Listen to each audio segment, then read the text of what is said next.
stand it any longer. And Tara Reade came out to say the man they tried to label the Messiah.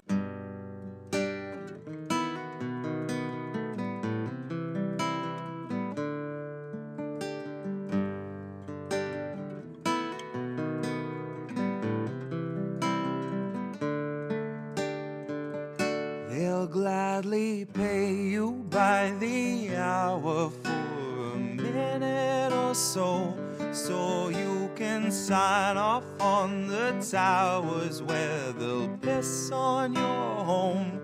And if you feel like you're just powerless to answer them no, it's 'cause you are.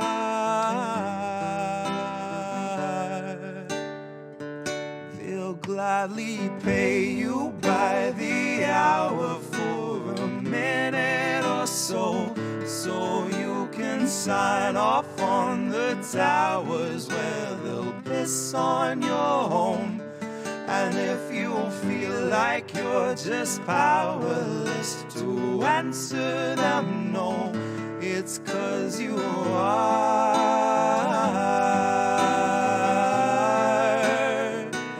It's 'cause you are.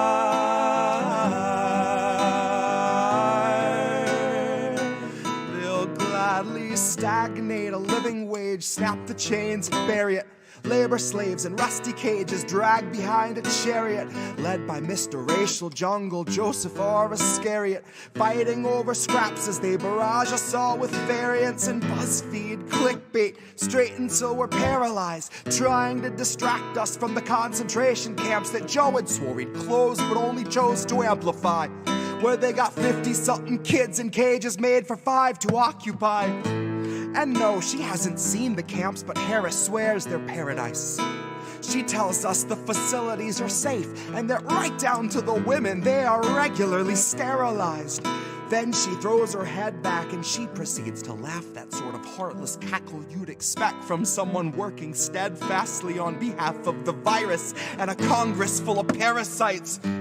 And where was I? I was busy cashing every blue check, demonstrating plainly all the narratives expected from the verified. I was busy breeding verbal leeches by the terabyte. Train them to exsanguinate the wealthy while they sleep at night. Bleed the oil barons dry and barren, say they showed us how to share and now we share alike.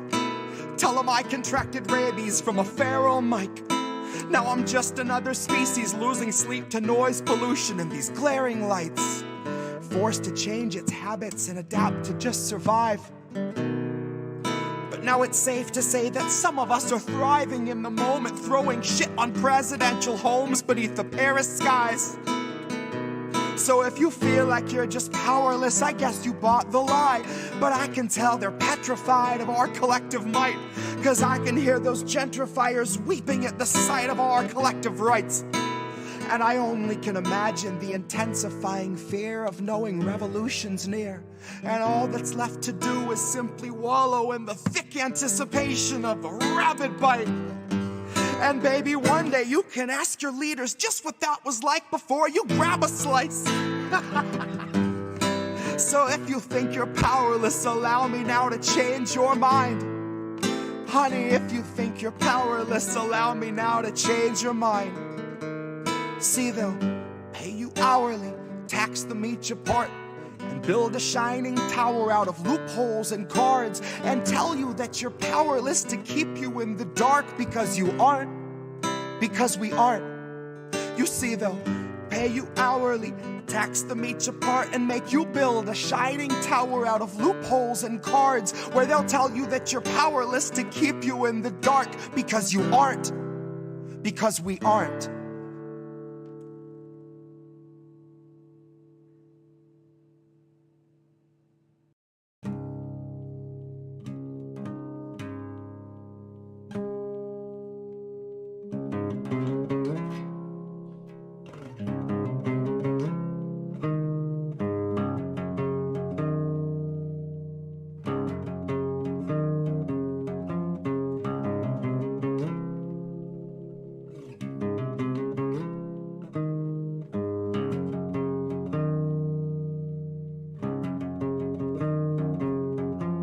Legend says that Hercules swept Cerberus right off his feet and effortlessly set him down softly as a songbird. Atlas kept the world upon his back and every day wondered whether he could stand it any longer. And Tara Reade came out to say the man they tried to label the messiah of morality was really just another rapist. And I don't intend to hesitate when asked who was the stronger. Tara, like Assange, knew that carrying the truth would be the hardest labor. Tara knew that her assailant wasn't gonna make us any safer. And knew he's just the type of man to hand a decent foreign leader US printed walking papers. And knew he'd be relentless and aggressive in the war he'd wage upon her very character. That his attempts to weaken and degrade and embarrass her would be her only compensation. But I strongly doubt that anyone could ever have foreseen the stream of hate that came from quote-unquote progressives and the self-styled titans of survivor advocation. So if you really think there's something to be gained out of sharing your pain with the world, you are sorely mistaken. The Biden team just dragged their feet addressing Tara's allegations. Until they had a decent list of smears, then they aired them out on every station. And it turns out no one wants to hear the truth of who they praised as being worthy of such bloated liberal celebration. That no one wants to really know the person they've so valiantly defended, even when it meant they had to gloat and shit all over someone braver than they'd be if given the occasion. Now cue the faceless comment squad invasion. Cue those fuckers crawling out the woodwork to come analyze the way you wore your hair and what you wear. Like your appearance waives your rights, or that somehow you're the reason for your situation. Somehow they've decided you should bear responsibility for what such monstrous men insist on doing. Somehow they're deluded by the empty, hypocritical, and useless fucking platitudes that bastard keeps on spewing. And I think it's very telling that the best of their excuses when they try to come and justify our president's abuses is a hearty butt Trump. In which case I'll remind you that you never saw the news attempt to sell us Donald Trump like he was morally upstanding or a decent human. But when Joe says something bigoted or ogles someone's little kid, CNN says, isn't this refreshing? Biden's like a mix of JFK and FDR with all the finer parts of Harry Truman. Christ, I know that they don't think that we're the brightest, but at least pretend we got a couple lumens. Ask yourself if you have ever questioned what they fed you, or do you just shut your eyes and then consume it? And now ask yourself if you ate every one of Biden's lies under guise of harm reduction and the promise of a slight improvement. And now imagine long ago that Biden chose to show you who he really was by traumatizing you for his amusement. Now imagine that you watched him touch a Bible with those filthy hands, and then assume the power of the highest seat in all the land, of knowing your attacker wields a global coalition born of 3-letter agencies who'll make a life's mission out of trying to discredit you through lies, damn lies, and collusion. Big tech is never gonna separate from our surveillance state. Fuck's sakes, they're just a breath away from total fusion. So there will come a time where even if you see the light, your voice will never reach the sky through all the bots and all the noise pollution. So trust us when we tell you that the masking of abuses is perhaps this country's oldest institution. And I know nothing nobler than facing it in honor of the truth when you know that the people holding power have been neutralizing truth since there was wet ink on the Constitution. So know that Tara's truth is something crucial to the movement. And if you see yourself a partner to the revolution, help this country see through all the baseless propaganda through the crux of Joe's illusions. And recognize that Tara Reade gave everything she had so she could tell us what the truth is. Recognize the decent thing to do when someone bears their soul and shows their bruises is not to ask for context or offer up your own solutions. Your job is just to listen with an honest mind and put yourself on Tara's side a moment so you understand the path she chooses. That there is no instant fame worth the dragging of your name. And if that's what you think, you've a lot to learn about the kind of facts the mob can handle and the kind that it refuses. You've a lot to learn about the news and all its many uses. Guess you've yet to learn the truth the news will serve as fruit from which they've squeezed out all the juices. And Then we all eat the husk and just pretend it's full of nutrients and isn't really useless. But the jaws of our ability to yield accountability are absolutely toothless. So don't you kid yourself that any lips are being loosened. They won't ever tell us where the bodies are or show us where the proof is. It's on you to recognize the lechery our president so regularly oozes. It's on you to muster up some honesty and ask yourself how Biden won your trust, but it's America that loses. Open up your eyes and learn to recognize the bruises. Open up your eyes and learn to recognize the bruises.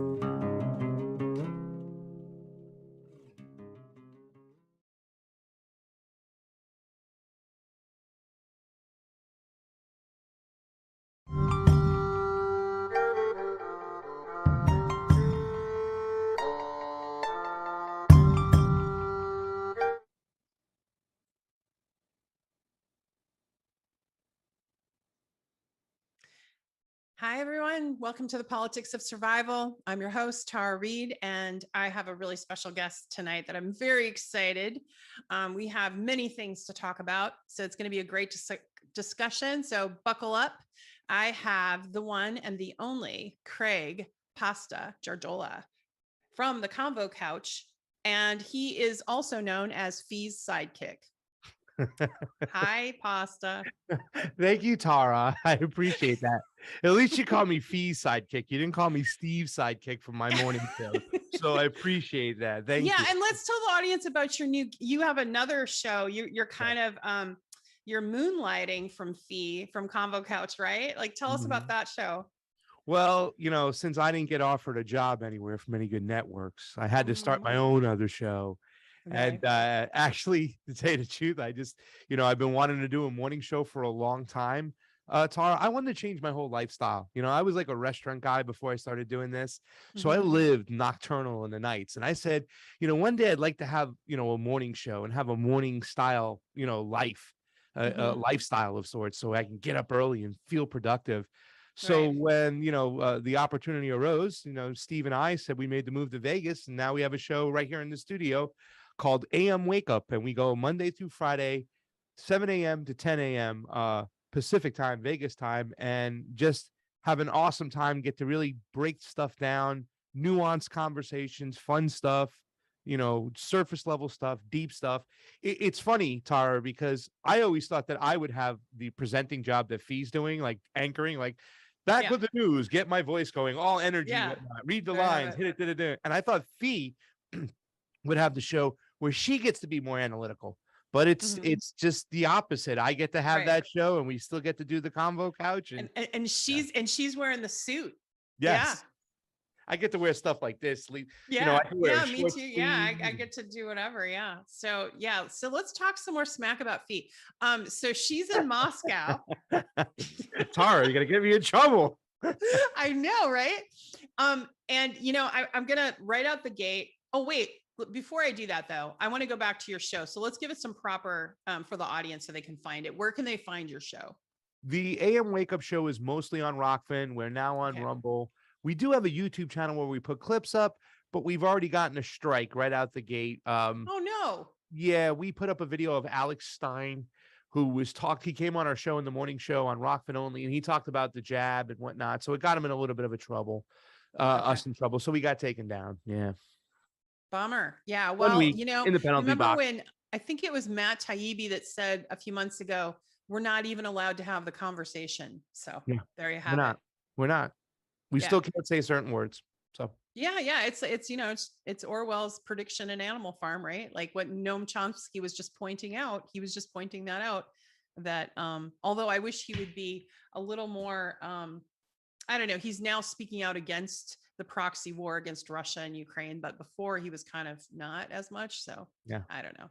Noam Chomsky's got some old takes that I like. I love the term manufacturing consent, but he was even kind of crazy on this whole situation too that we can't talk about. So oh yeah, I know the situation that gets everyone deplatformed and demonetized.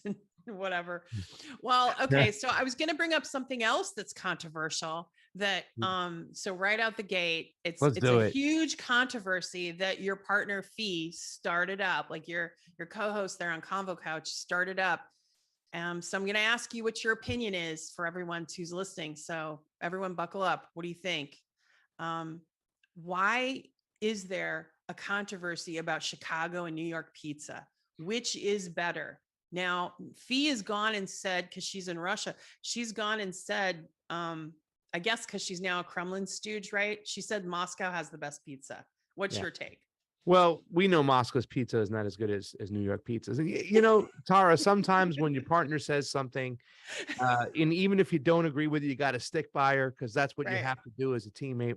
There Well, you I have it. still stick by her because I agree with her that Yeah. New York pizza is way better than Chicago pizza. Now, I haven't witnessed Moscow pizza, but what I heard, they're emulating New York pizza, and New York pizza is actual pizza. Unfortunately, Kit, I'm sorry, Chicago pizza is more like a casserole.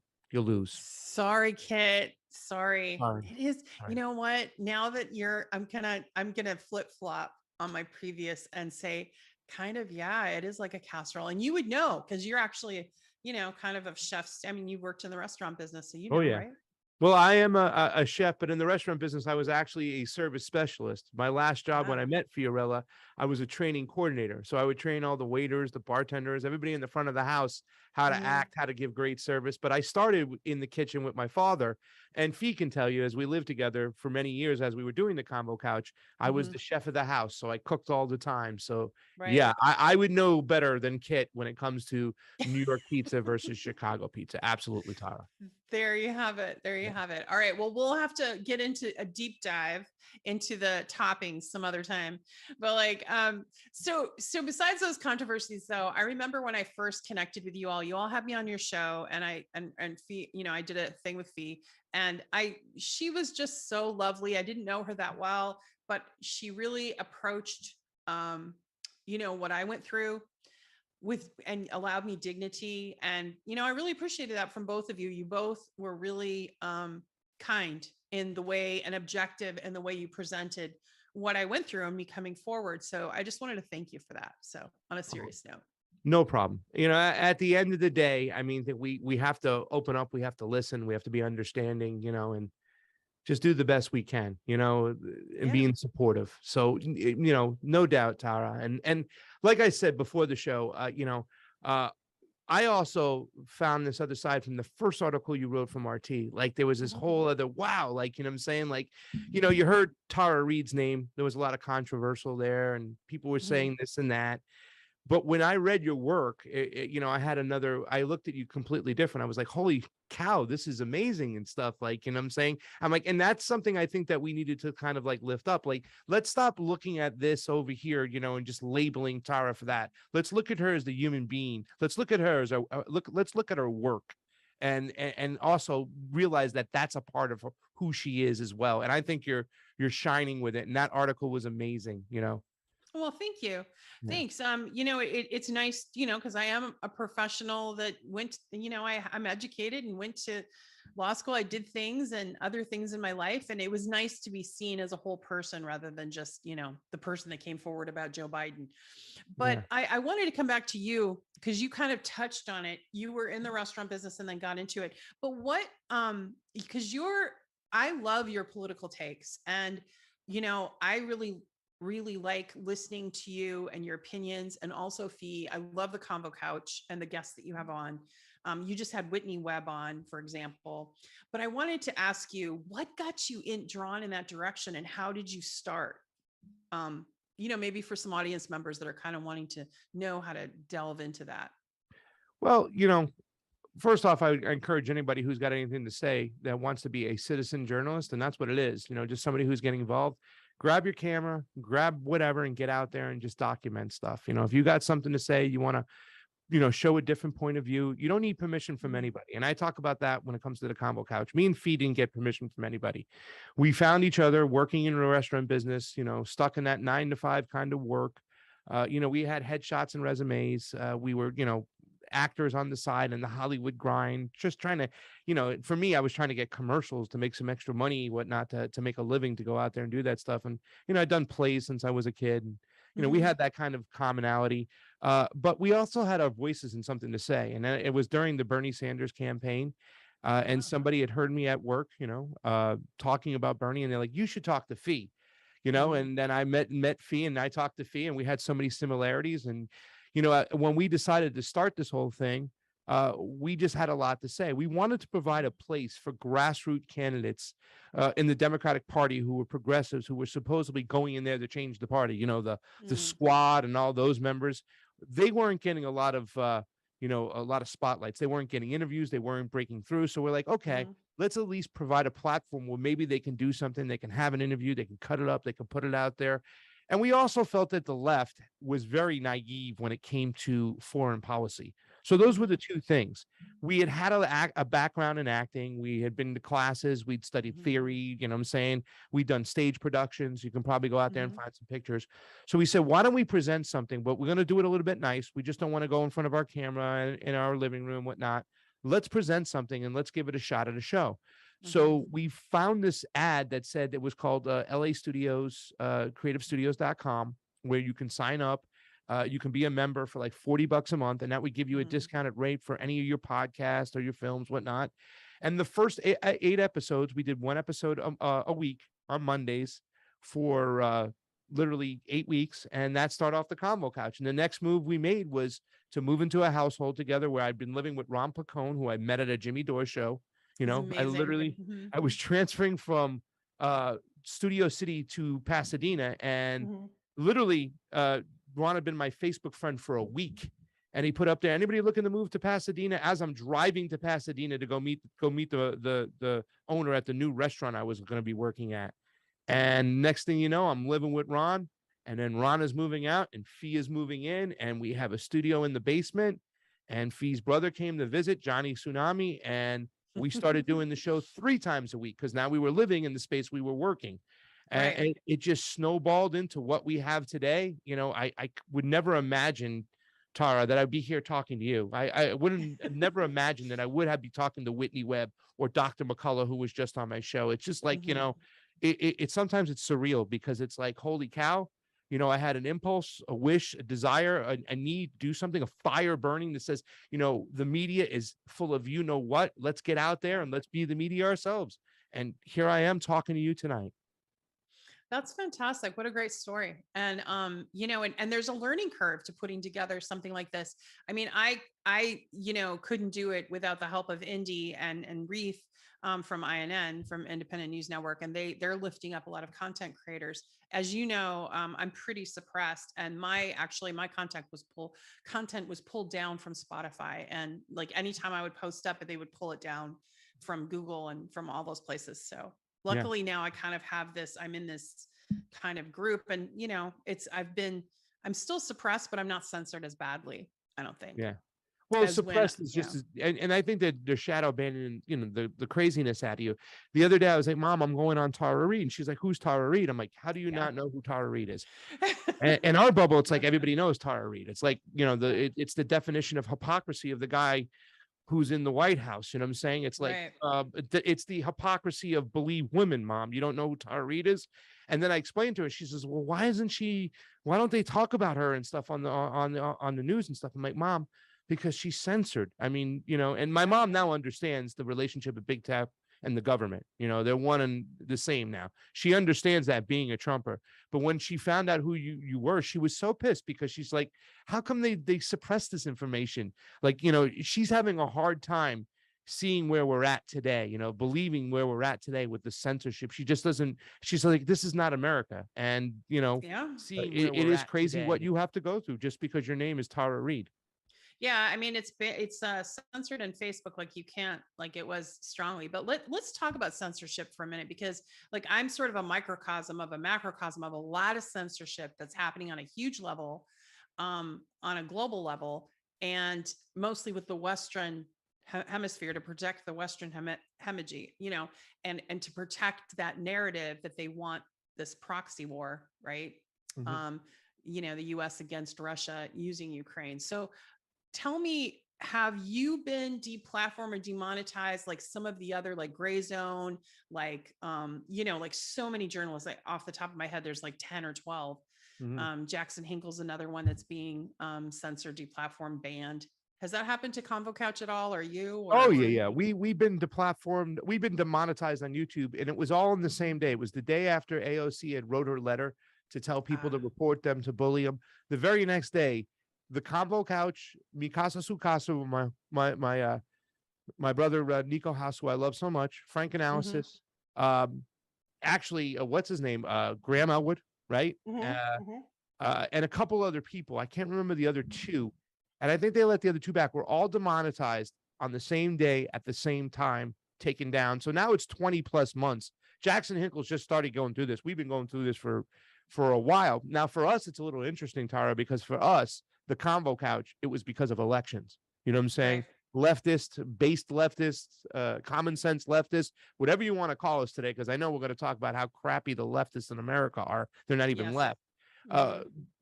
Talking about elections and talking about the framework. And, we've created our own lane. That another part of the whole Convo Couch 5-year story is the fact that we own this lane where we go to international countries and observe elections and come back and speak about them.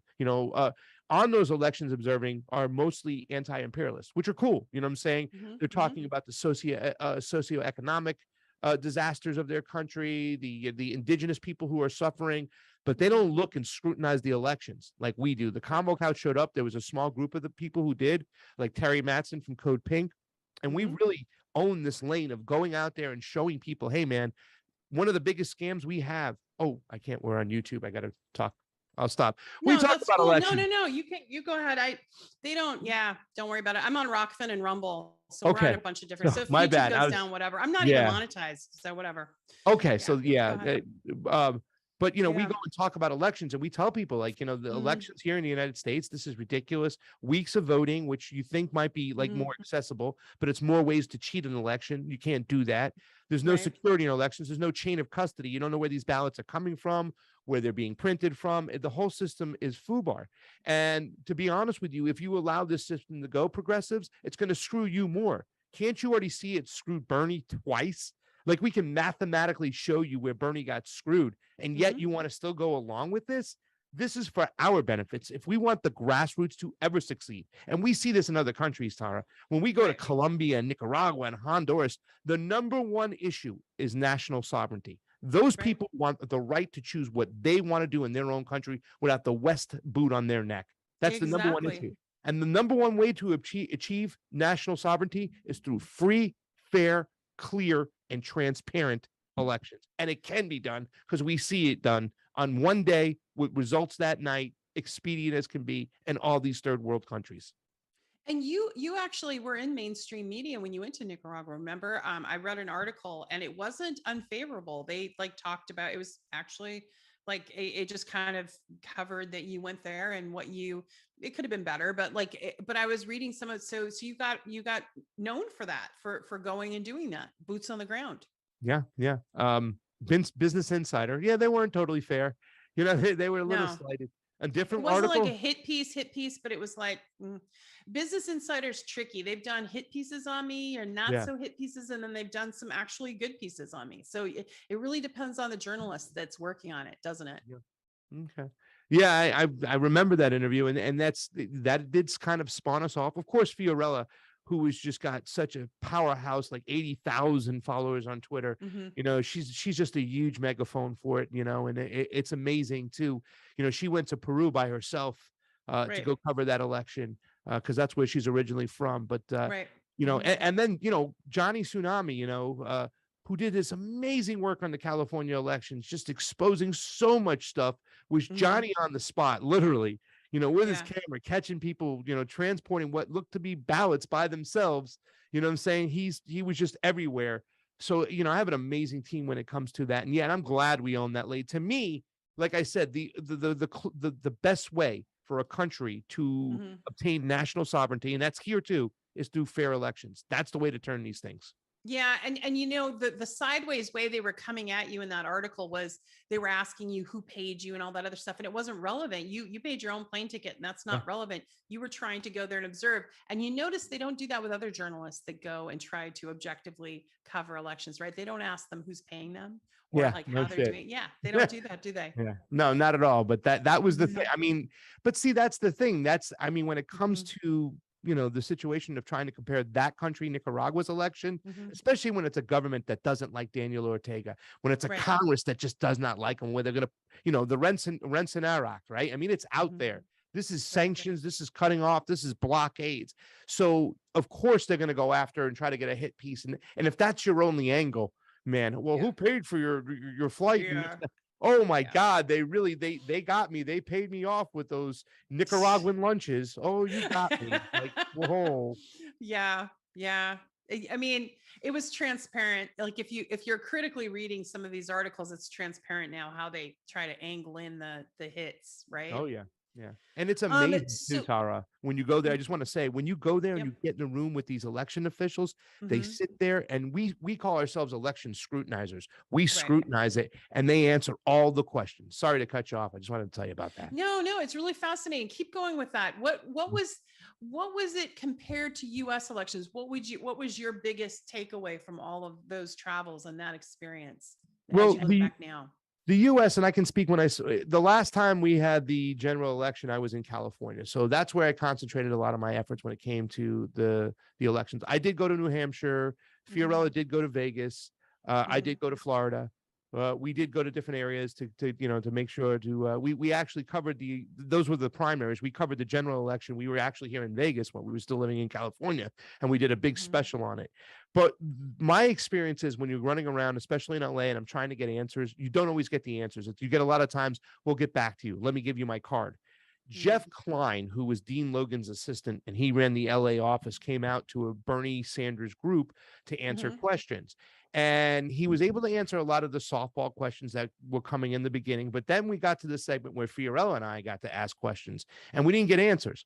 Like, for instance, you're out there, Mr. Klein, your office is saying that we have an open source system for our Mhm. counting machines, our tabulation machines. He goes, yes, we have an open source system. Great. Where's the code?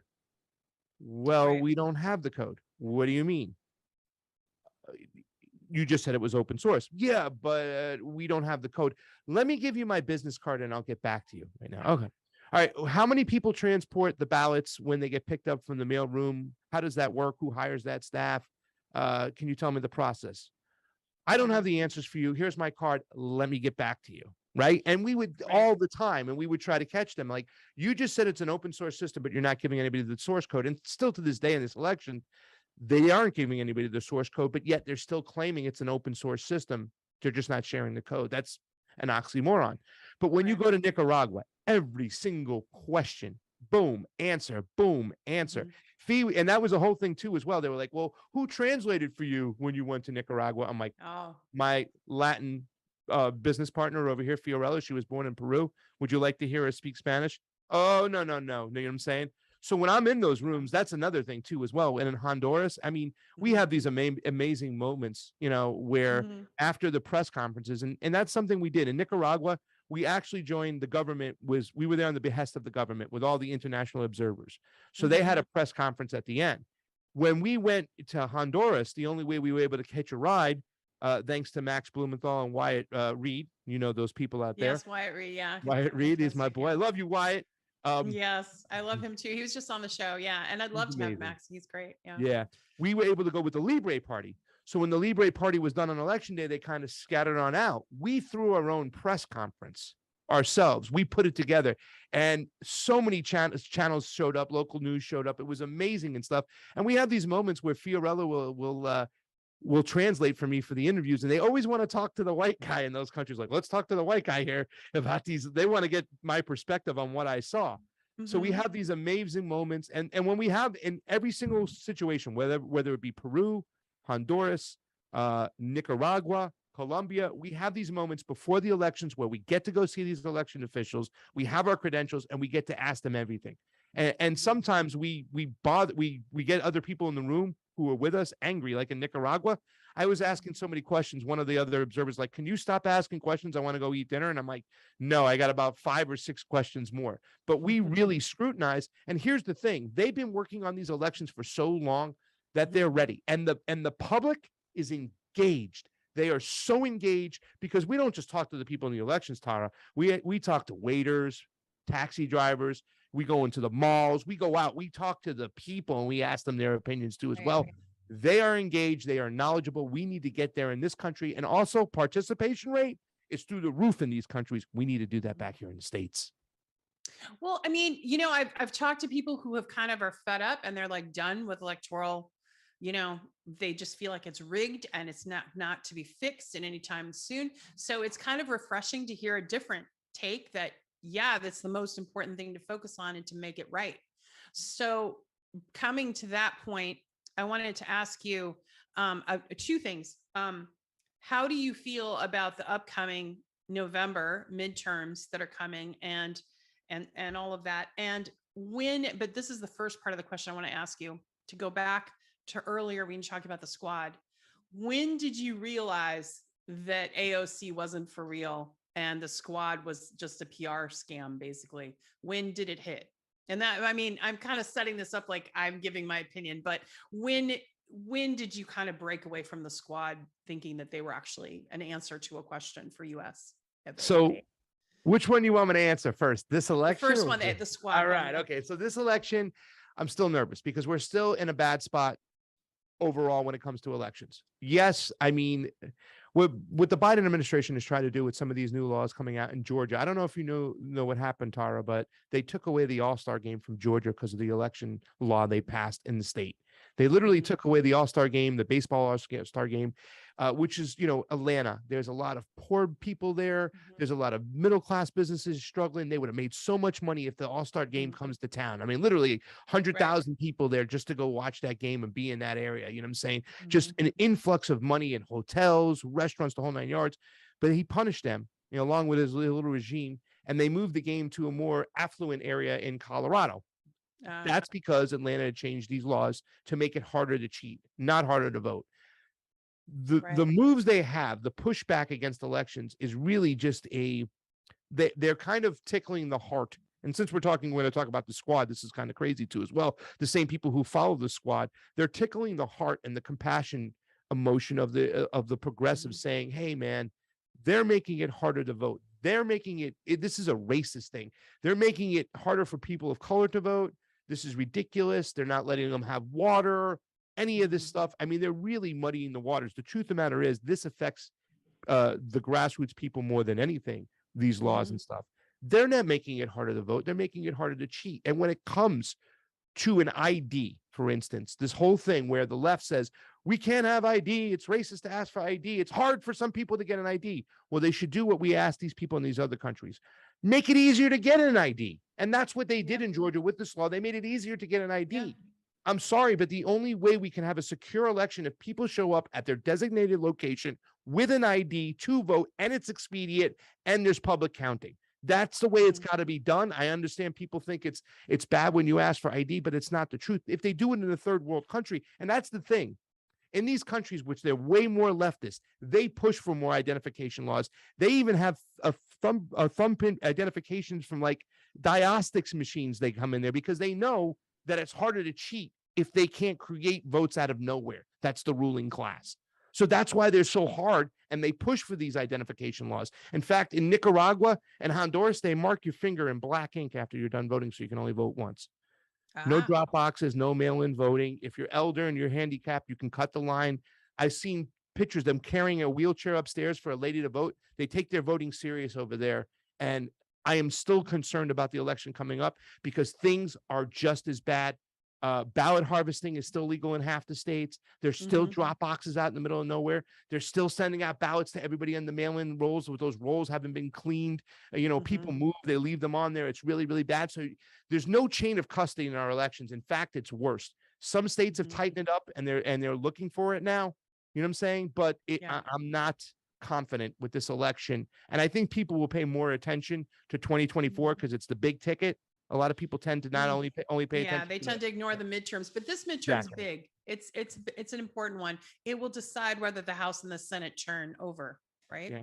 Well, they're the same party to me, no matter what. No, they're the same party, but for me, Pasta, you know what? If the Republicans get in, what's going to happen with Biden, right? The first thing they're going to do, they're already talking about it. I think it was in the Hill today. They want congressional hearings, and that means an investigation. And I have been saying since day one, if they subpoena me, I will testify. So they need to, it takes one member of Congress to open that investigation. Yeah, but I other wouldn't people count that on will come that. forward. Yeah. I wish, listen, I hope that happens. Really, to tell you, the truth, I hope that happens. But I'm just fearful, Tara, that they'll do what he did. That one hand will wash the other. We saw what Joe Biden did. That they won't do an investigation. They won't do an impeachment. They'll just back off and do whatever. Is that what you're saying? They won't. They're in cahoots with each other. So you know what I'm saying? McCarthy won't do what he needs to do. He won't call you. He'll make sure the deal was made. It wasn't Anita Hill. It was what's her name? With Clarence Thomas, who Biden, gave the softball, helped out his buddies, and what Clarence Thomas got in. So I mean, with Anita Hill, with Blasey Ford, that was a different thing. Completely different, completely different. Nobody can corroborate her story. Nobody can say that, she didn't know where she was and stuff. This is like, for you, it was totally different. You know exactly where you were, the time you were there. They can put you there. They have to look into it. I mean, that's just basic friggin' There's math. a report I made to the Senate. I mean, there were witnesses, and not only that, but there were witnesses in the office. So it's one thing to do a media hit, but if you put those people under oath and they're faced with a felony, they're going to break. They're going to tell the truth. They're going to say, okay, this happened. Some stuff happened, and I think there's other people too that come forward. But back to the election stuff, though, to the squad. Okay. You ready? Because I was all for AOC. I thought, oh my gosh, these people are going to make a difference. I did too. And then it came from watching shows like yours and other ones where my eyes started opening, and Force the Vote and all that happened and all the controversy around it. So do you want to talk a little bit about that awakening for you? I'm going to tell you. So I went to AOC's campaign headquarters about 2 months before the election, less than 2 months before the election, right? And she'd still not been really on the map. I'd seen her on Jimmy Dore. I like what I saw. My stepfather had passed away, and I went out to Long Island to go, do his eulogy and lay him to rest with my mother. I had one day in between, and I'm like, I'm going to go out to Queens. I'm going to go to a campaign headquarters. I know she's doing like an organizing thing, and I'm going to go, and literally at that time I was such a rookie. I didn't even I didn't have a battery charger, and my phone had very little power when I went there, but I was able to film a little bit of her meeting, you know what I'm saying, and meet her and talk to her. And I was there, it was awesome. And I was so impressed with her campaign, right? Like literally the people she had in charge, they were like, okay, so the people who speak Hindu come over here. The people who speak Spanish come over here. They had stuff on the boards. They had a plan. We're going to go out. This is how we're going to canvas. It was so organized. It was so well put together. It had a lot of young people running it. It was just impressive as can be. And I was there. I was like, cool. I made a couple contacts with a couple of the workers there. Election night comes around. One of the people I made a connection with is caught on film, really, really pissed off, angry, yelling. She had worked for AOC. Lauren Steiner goes walking in there with her camera. This is an independent journalist just filming it. And she catches this. And I was like, oh, crap, something's going on. So I make a call. I text, what's going on over there? What happened? She's like, it's like the DNC lawyers are all up in this place right now. Ooh. Some of the people that work for AOC didn't even get trained or bused or coming in from town.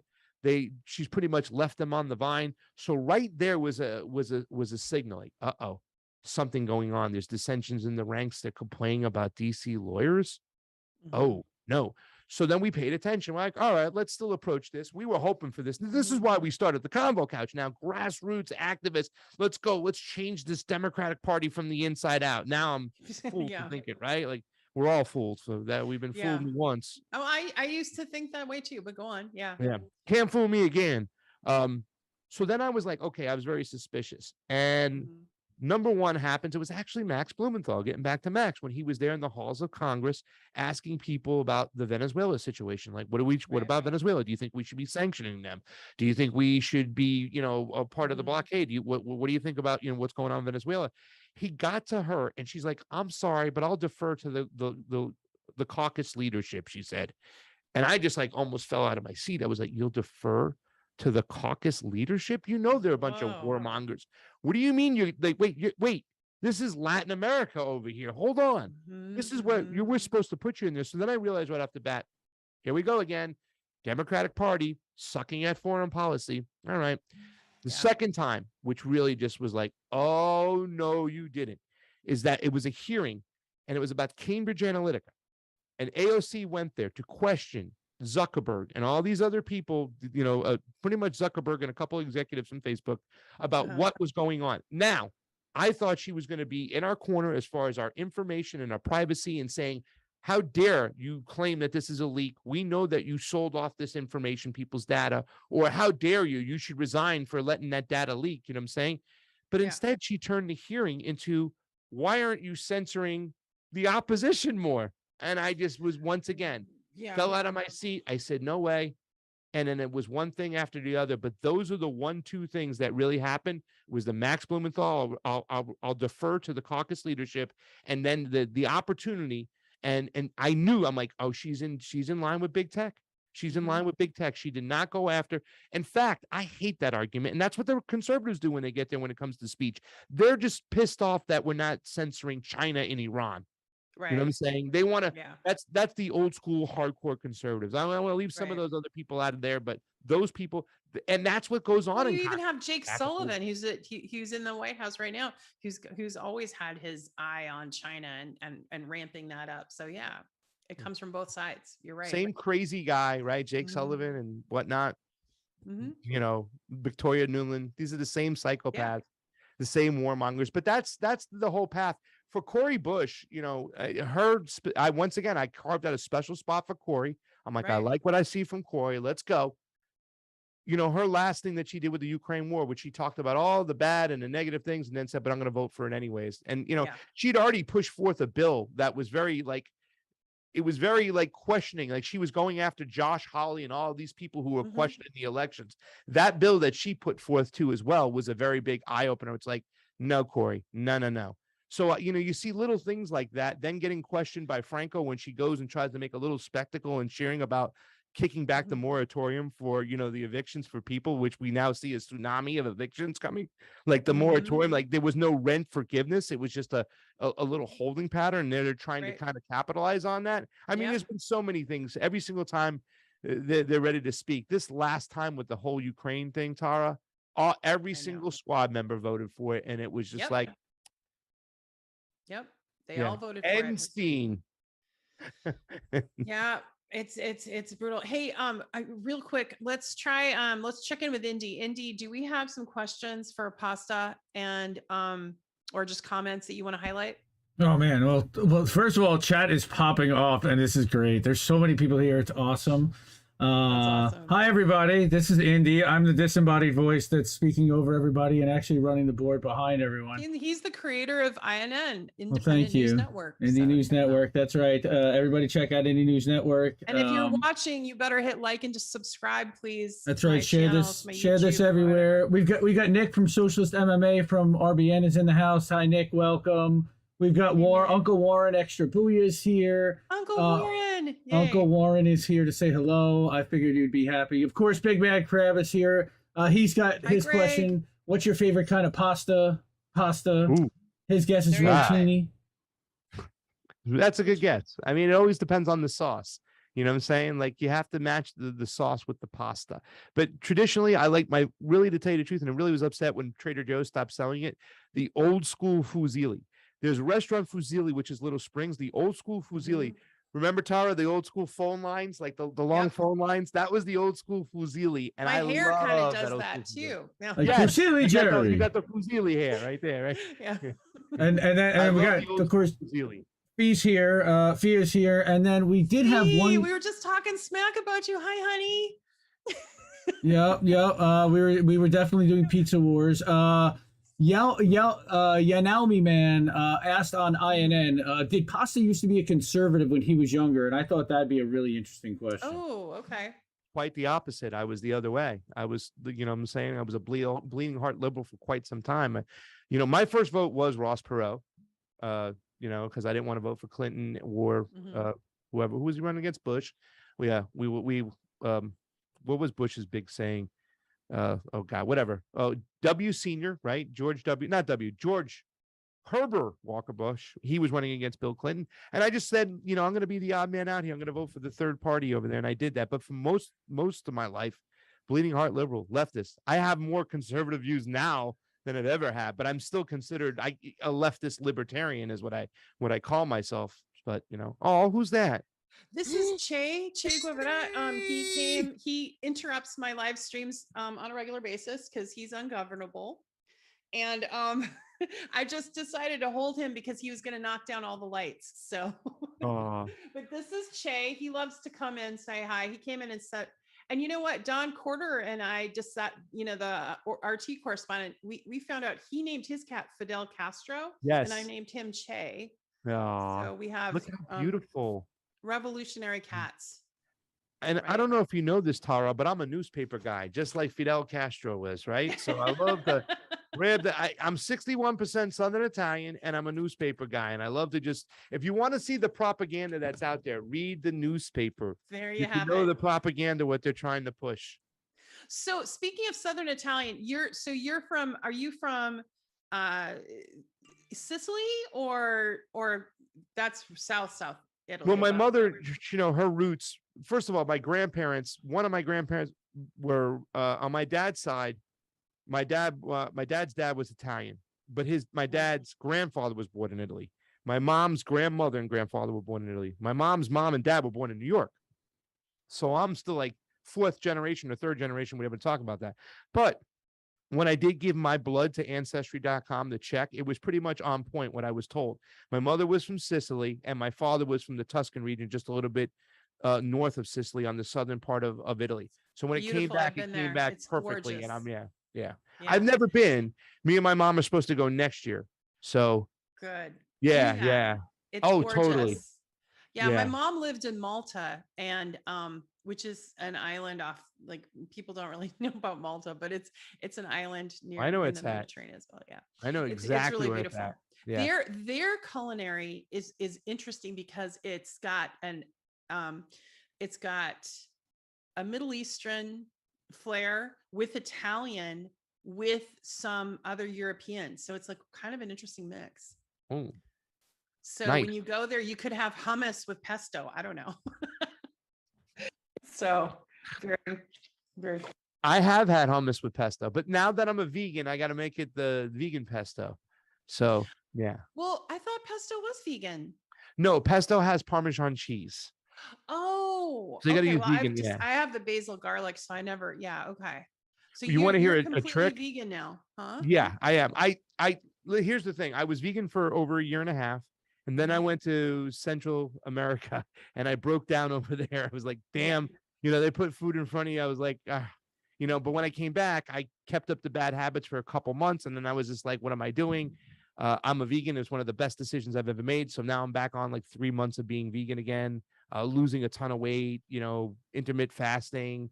Yeah. So, I mean, cooking a lot of vegan food. My roommate, Steve, and he's also the co-host. He's not a vegan, but he eats a lot of vegan food because I get to cook a lot of vegan food. So it's a cool thing. I love it. I really do. I love vegan food too. I love acai bowls. I don't know if you make those, but those are I got it in my freezer. I got a nice low sugar acai, and then I cut bananas, granola. I got a little chai pudding. I drizzle agave, and I always have blueberries on top of that because blueberries is a nice fruit. I love it.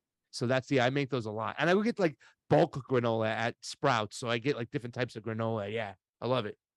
Yeah. That's like the best. People that you know what? There was a place I went to, a coffee place, and I wanted to get one. You know how much they're charging now? At least around in the Pacific Northwest, $15. And this is just a coffee shop. It's not like a fancy.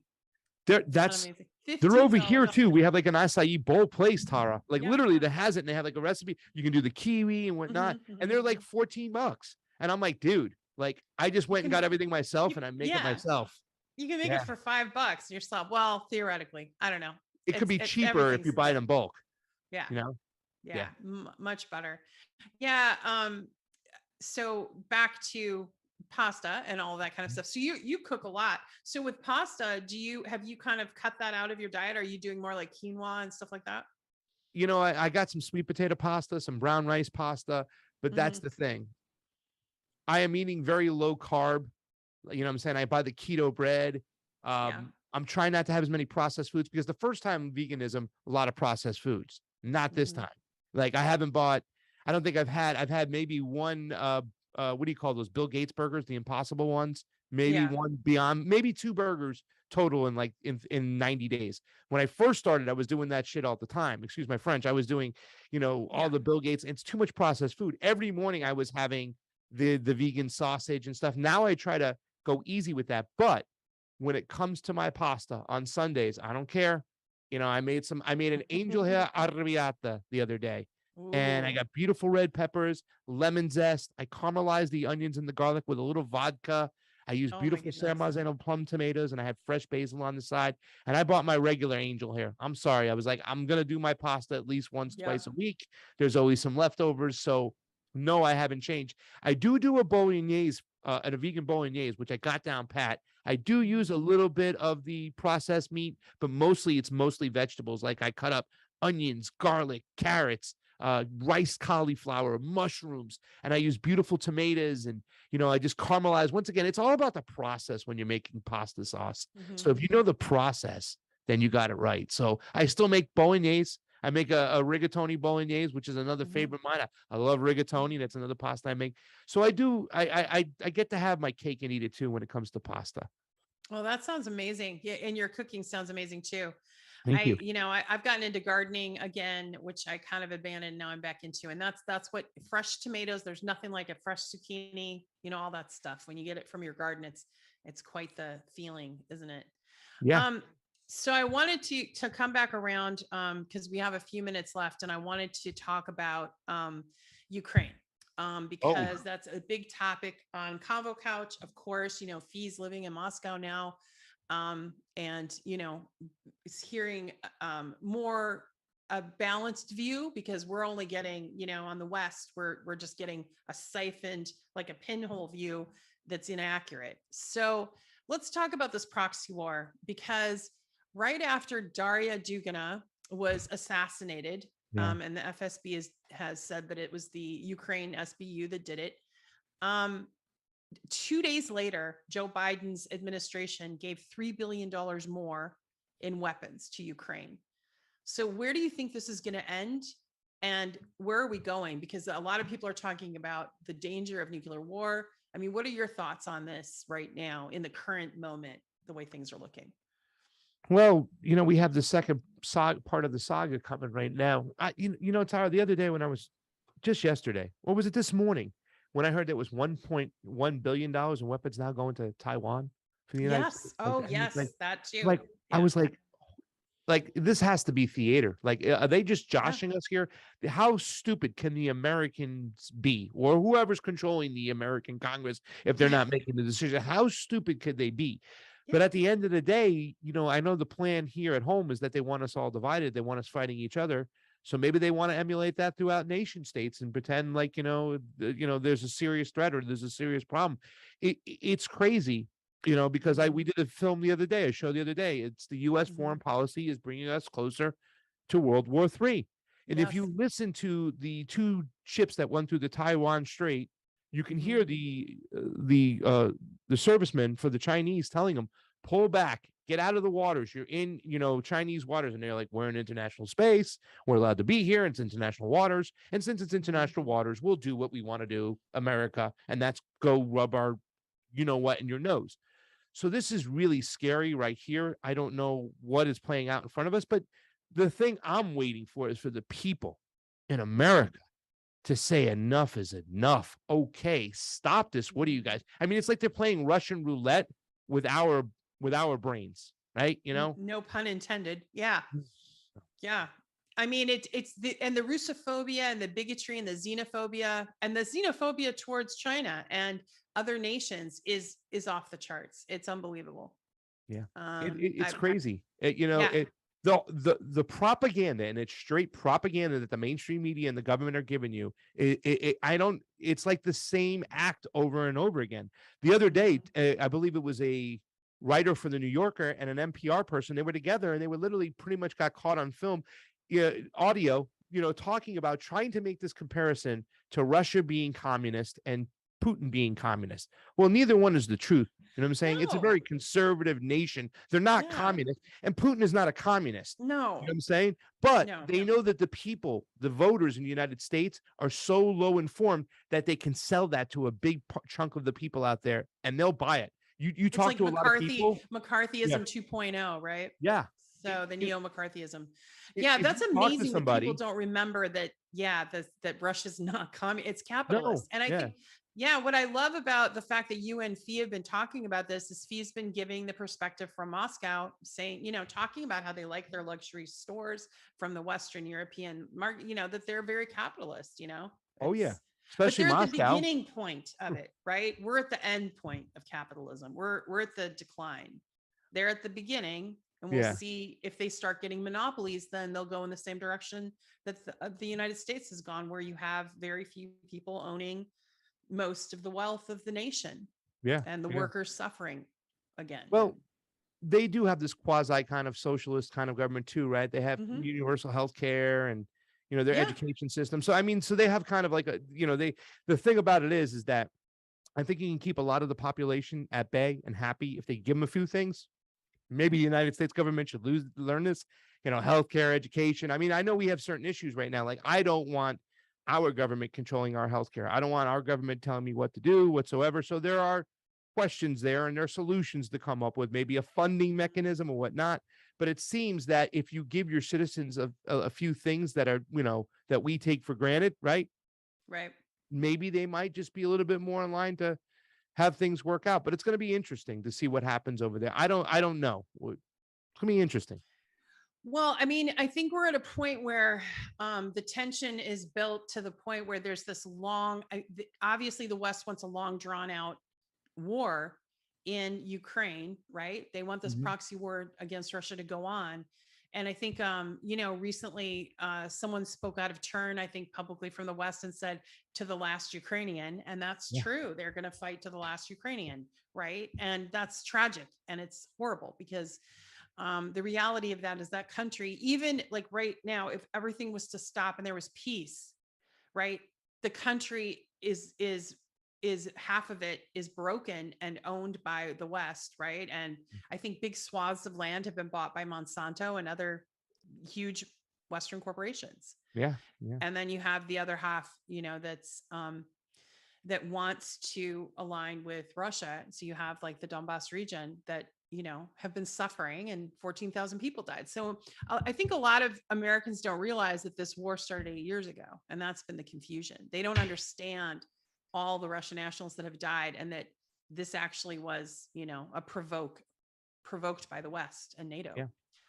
Well, that shows you even too with like, Brianna Joy Gray had on Matt Duss on the show. This is a progressive. This is supposed to be the leftist, most anti-war, group out there in America when it comes to politics, right? Is Bernie's foreign policy advisor. He's sitting there going, well, when Russia invaded in 2014, it's like they controlled so much of the media. They suppressed any information getting out there. I learned so much from watching RT. I was watching Crosstalk with Mark Sloboda on it, and Peter Lavelle.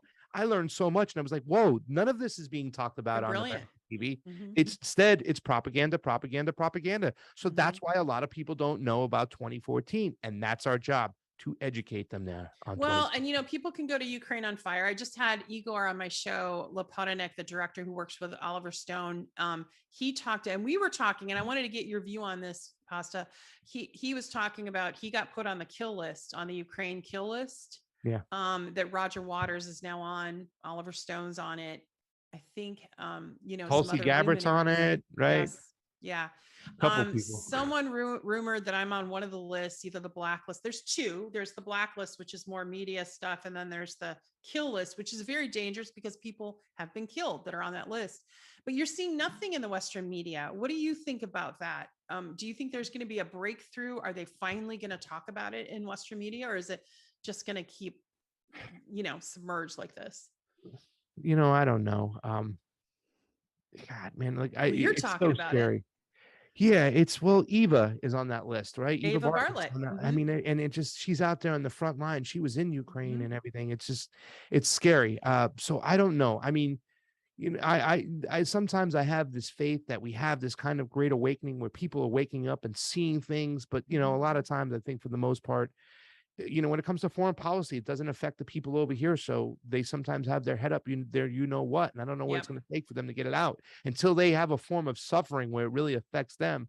I still see a lot of this kind of ignorance towards what's going to happen over there, and it's going to take somebody that's of significance and important that people care about before something happens. And unfortunately, people don't care about people like us or Eva or Yeah. Julian Assange, that's Right. still just the most ridiculous thing. Free Assange already. So I mean, it's a shame, but I don't know. I hope that people would wake up to this, because this is disgusting. A kill list right now. It's Mhm. terrible. They have a 13-year-old child on it. A 13-year-old girl from Ukraine is on that kill list. Did not know that. Mhm. Yeah. She published something, but what's obscene about it is that the website has been shut down by NATO or the West or whatever. But of course, they must be enabling it. The government must be endorsing it for it to happen. So it really is going to show how evil and psychopathic right now our leaders are. So let's go back to I want to talk about elections again before we close out. What do you see as far as your participation in observing elections? Do you have any projects coming up? Are you going to be going Yeah, I overseas or do. coming? What do you have going on?